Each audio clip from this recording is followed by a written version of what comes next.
প্রিয় ভাই বোনেরা, উপস্থিত মুরব্বীবর্গ, এলাকাবাসী ভাইরা, আসসালামু আলাইকুম। কেমন আছেন আপনারা? আচ্ছা, আজকে আপনাদের এখানে জনসভা নেই। আমি কবে এসেছিলাম জানি 2004-এ, 2004-এ না? হ্যাঁ, 2004-এ এই এলাকায় কিন্তু আমি এসেছিলাম, মনে আছে? হয়তো অনেকের সাথে সেদিন দেখা হয়েছিল। তা আজকে আবার আলহামদুলিল্লাহ আল্লাহর মধ্যে বহু বছর পরে এসেছি। আজকে এখানে আসার মূল উদ্দেশ্যটা হচ্ছে যে আপনারা নিশ্চয়ই শুনেছেন, নির্বাচনের আগে আমরা কিন্তু বলেছিলাম যে সারা বাংলাদেশে আমরা অনেকগুলো কাজের মধ্যে মূল দুটো কাজ করতে চাই। একটা হচ্ছে এই খাল খনন, যেটা শহীদ রাষ্ট্রপতি জিয়াউর রহমান শুরু করেছিলেন। আরেকটা হচ্ছে বৃক্ষরোপণ সারা বাংলাদেশে, এটাও শহীদ জিয়া শুরু করেছিলেন। দেশনেত্রী খালেদা জিয়াও এই কর্মসূচি চালু রেখেছিলেন। এই কর্মসূচি আমরা আবার ইনশাল্লাহ বাংলাদেশে চালু করেছি। সেই বৃক্ষরোপণ কর্মসূচির অংশ হিসেবেই আজকে এখানে আমি এসেছি। এখানে বৃক্ষরোপণ আমরা করব। তবে এই যে বৃক্ষরোপণ করব, আমি আসার সময় রাস্তায় দেখলাম অনেকগুলো মানুষ রাস্তার দুই ধারে অনেকগুলো গাছের চারা নিয়ে তারা দাঁড়িয়ে আছে। কেউ কেউ রোপণ করেছেন, কেউ কেউ রোপণ করবেন। যেই চারাগুলো রোপণ হয়নি, আমি খেয়াল করে দেখলাম অনেকে চারা যে মাটিটা থাকে সেই মাটিটা একটা পলিথিন দিয়ে প্রাচানো থাকে, কিন্তু পলিথিনটা শুদ্ধ গর্তের মধ্যে দিয়ে দিয়েছে। তো পলিথিনটা শুদ্ধ যদি গর্তের মধ্যে আপনারা দিয়ে দেন তাহলে তো জানেন যে গাছটা নষ্ট হয়ে যাবে। তো যারা যারা এই কাজটা করেছেন দয়া করে সকলে ওই পলিথিনটা খুলে নিয়ে মাটি সহ গাছটা মাটিতে রোপণ করুন, নাহলে তো গাছটা বৃক্ষরোপণ আমাদের গাছটা মরে গেলে তো নষ্ট হয়ে যাবে, তাই না? সেই জন্য সকলকে আমাদেরকে যত্ন সহকারে এই কাজটি করতে হবে। এবং এই যে দেখেন বর্ষাকালে বৃষ্টি হয়। আচ্ছা ভাই, আগে ডাক দেওয়া শেষ করি তারপরে স্লোগান দেয়, এখন না, আস্তে আস্তে। এখন এই যে দেখেন, আমরা দেখেছি যে দেখেন চট্টগ্রাম অঞ্চলের দিকে প্রায় 5টি জেলাতে অনেক বৃষ্টিপাত হয়েছে। তার আগে আবার বৃষ্টিপাত ছিল না বেশ অনেক দিন, তাই না? বৃষ্টি এই যে হচ্ছে, মাঝখানে অনেকদিন গ্যাপ ছিল না বৃষ্টির। এই যে কখনো বৃষ্টি বেশি হচ্ছে, কখনো বৃষ্টি হচ্ছেই না প্রায়। এই যে আবহাওয়ার এই বিষয়টা, এটা কেন হচ্ছে? কারণ সারা পৃথিবীতেই আবহাওয়ার সমস্যা হচ্ছে, কিন্তু বাংলাদেশে বেশি হচ্ছে এই কারণ যে আগে আমরা যখন ছোট ছিলাম তখন শীতকালে যতটা শীত পড়তো, এখানে অনেক মুরব্বী আছে, মুরব্বীরা ভালো বলতে পারবেন যে এখন কিন্তু আগের মতন শীত পড়ে না। এখন আগের মতন শীত পড়ে না। আবার গরমের সময় অনেক বেশি গরম পড়ে। তো এই যে সব সমস্যাগুলো, এই সমস্যাগুলো যদি আমাদেরকে সমাধান করতে হয় বা এই সমস্যার কষ্টটা যদি কমিয়ে আনতে হয়, আমাদেরকে সারা দেশে অনেক গাছ লাগাতে হবে। 20 কোটি মানুষের দেশ, আমাদের যে পরিমাণ গাছ থাকা প্রয়োজন সেই পরিমাণ গাছ সারা বাংলাদেশে নেই।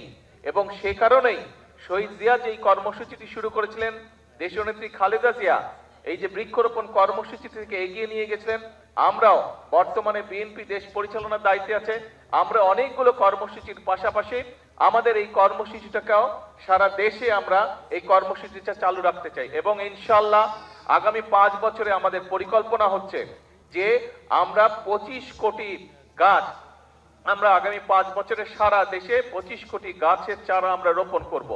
এখন একটি গুরুত্বপূর্ণ বিষয় আছে, আজকে প্রায় এখানে 2000 গাছের চারা রোপণ করা হবে। যারা যারা যে গাছের চারাটি রোপণ করবেন, আপনাদের দায়িত্ব কিন্তু আজকে রোপণ করে চলে গেলেই কিন্তু, শুধু রোপণ করলেই কিন্তু কাজ শেষ হয়ে যাচ্ছে না।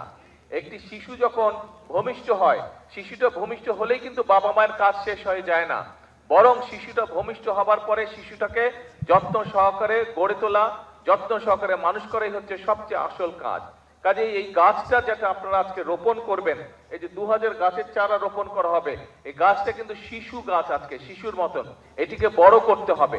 কাজেই যারা যারা গাছের চারাটি রোপণ করবেন তাদের কাছে আমার অনুরোধ থাকবে, এবং যেই বাড়ির সামনে গাছটি রোপণ করা হচ্ছে সেই বাড়িতে যারা বসবাস করবেন অথবা আশেপাশে যদি দোকান থাকে, প্রত্যেকের কাছে আমার অনুরোধ থাকবে, আহ্বান থাকবে যে গাছটি একটা সাইজে বড় না হওয়া পর্যন্ত দয়া করে গাছটিকে যে যতটুকু পারেন, যেভাবে পারেন গাছটিকে দয়া করে যত্ন করবেন, যাতে গাছটি বড় হতে পারে।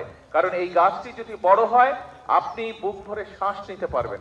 এই গাছটি যদি বড় হয়, এই গাছটি বড় হলে এই গাছের তলায় আপনি শান্তি মতন ছায়ায় বসতে পারবেন। কাজে এই গাছটি আমাদের উপকারের জন্যই হবে, শুধু আপনার না, আপনার সন্তান, আপনার পরিবার, আপনার এলাকার মানুষ, আপনার পাড়ার মানুষ সকলে এই গাছের সুবিধা পাবে। গাছটি গরমকালে যখন গাছটি বড় হবে, গরমকালে যখন বাতাস হবে গাছটিতে, সেই বাতাসের যে শান্তির স্পর্শ বাতাস সেটিও আপনি পাবেন।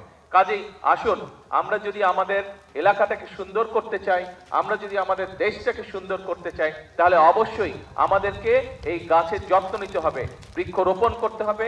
এই বৃক্ষটি বড় হলে যাতে এই বৃক্ষের সুবিধা সকলে পায়, প্রত্যেকটি মানুষ পায়, ওই বৃক্ষের আশেপাশে যারা বসবাস করেন প্রত্যেকটি মানুষ যাতে সেই বৃক্ষের সুবিধাটা পায়, আমাদেরকে সেটাই চেষ্টা করতে হবে। আসুন, আল্লাহর নাম নিয়ে বিসমিল্লাহ বলে আমি আমার চারাটি রোপণ করছি।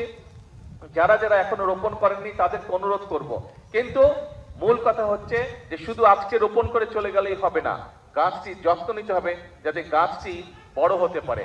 আপনি যেরকম সন্তানকে দেখেন বড় হতে, সন্তান যত বড় হয় আপনার বুকটা ভরে উঠে আনন্দে, ঠিক এই গাছটি যারা যারা রোপণ করছেন বা গাছের যাদের দোকানপাট, বাসা বাড়ির আশেপাশে বা সামনে এই গাছের চারাটি রোপণ করার পরে গাছটি যখন বড় হবে, দেখবেন সন্তান বড় হওয়ার যে আনন্দ, ঠিক গাছটি যখন যত বড় হবে দেখবেন একই রকম আপনি আনন্দ পাবেন।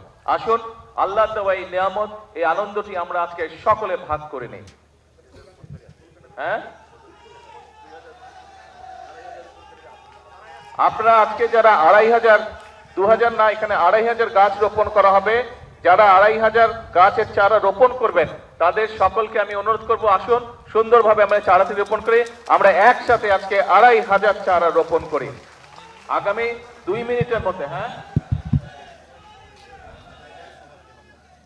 আচ্ছা, বৃক্ষরোপণ উপলক্ষে একটা সুন্দর স্লোগান আমরা তৈরি করেছি, বৃক্ষরোপণে সাজাই দেশ সবার আগে, বৃক্ষরোপণে জোরে, বৃক্ষরোপণে সবার আগে, হলো না, আরো জোরে বলতে হবে, বৃক্ষরোপণে সবার আগে।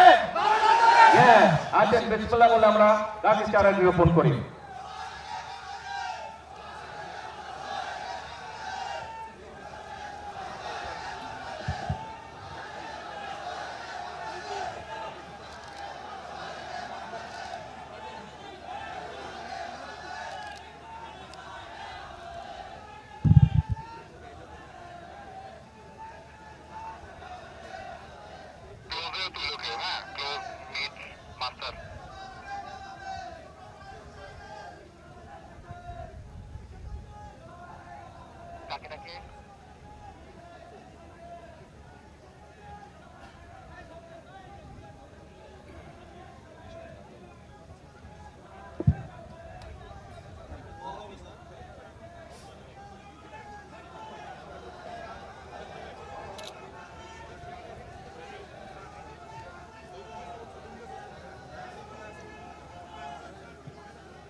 গাছ রোপণের পরে দোয়া।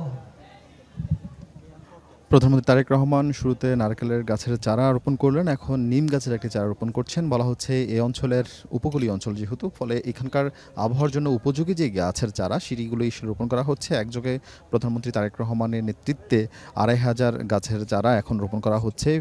প্রধানমন্ত্রী কাজের উদ্বোধন করলেন এবং আশপাশের যে খালপাড়ের দুপাশেই বিএনপির নেতাকর্মীরা প্রত্যেকে একটি করে গাছের চারা রোপণ করছেন এবং এই গৌরনদীর শরিকল বাটাচর খালের দুই পাশেই এই প্রধানমন্ত্রী এই বৃক্ষরোপণ কর্মসূচির উদ্বোধন করলেন। এবং প্রধানমন্ত্রী আজকে শুধুমাত্র এই গৌরনদীতেই বৃক্ষরোপণ করছেন না, বরিশালের 30 গোডাউন এলাকায়ও তিনি আরেকটি বৃক্ষরোপণ কর্মসূচির উদ্বোধন করবেন।